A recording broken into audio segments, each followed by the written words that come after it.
She said that she was busy at work and wasn't going to get a chance to go. So she's downplaying her possibility of going. Correct.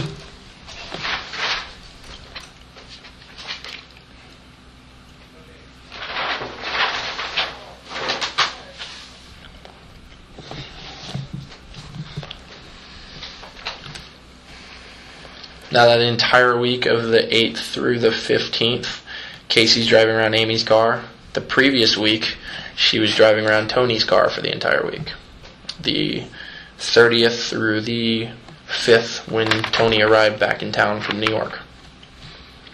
Okay. And the 15th, she picked up Amy at the airport? Correct, yes, sir. Now, you said something about she was boasting that she received a call from her daughter. From what Amy tells me, she received Casey was talking about that she received a phone call from Caylee, almost excited about it, as in, hey, my daughter called me from a cell phone. And then Casey dropped Amy off. And this is the whole group of friends? I am not sure. I just know Amy for sure. I'm not sure about the rest. And the 16th is when the police became involved. Yes, sir. Out of all these notes, everything you kept track of, anything that stands out in your mind that I need to make note of, investigative-wise? Well, I believe that I heard Caylee on the telephone on the 24th, but anybody seeing Casey really between the 11th of June and basically the end of June is really the huge gap in regards to where was Casey during the 11th through the end of June, because that is wherein people talked to her, but nobody saw her. She wasn't hanging out with anybody, and she wasn't staying at home, and the only person that she could have been staying with would have been Tony Lazzaro. Mm-hmm.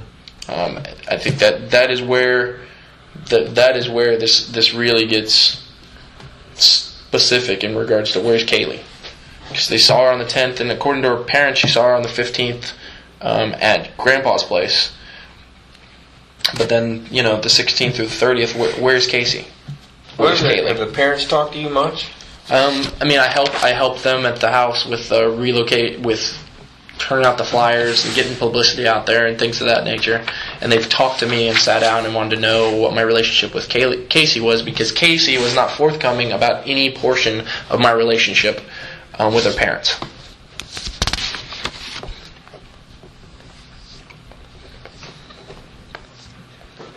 What are the parents' gut feeling? They believe that Casey gave Caylee to someone, and that Caylee is safe and with someone that she knows and cares about. But they don't know who. They don't know who. How did Mom forget about the 15th? I just heard about that, and I am not sure.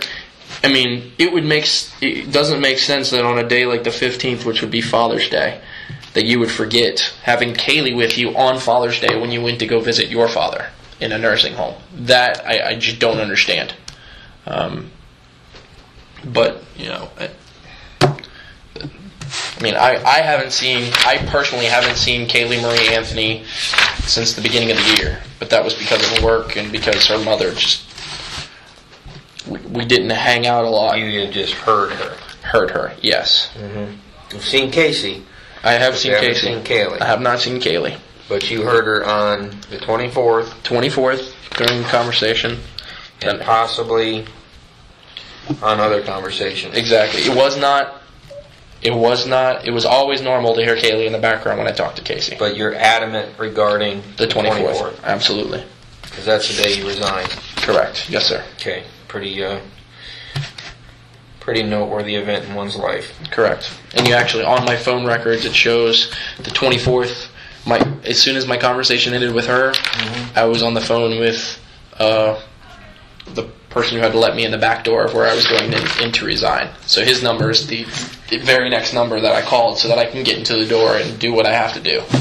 Another thing should be noted, there was the paternity test that was done to prove that I was not Caylee's father. It said, the alleles and combinations prove that the alleged biological father is not Caylee's biological father. Now, on that card that you've ordered, or on that information you've ordered, is the card going to be available for Caylee? Yes, all of Caylee's so her DNA will be available to you? Correct. Yes. And they said they'd give that to you? Yes, they did. DNA card available.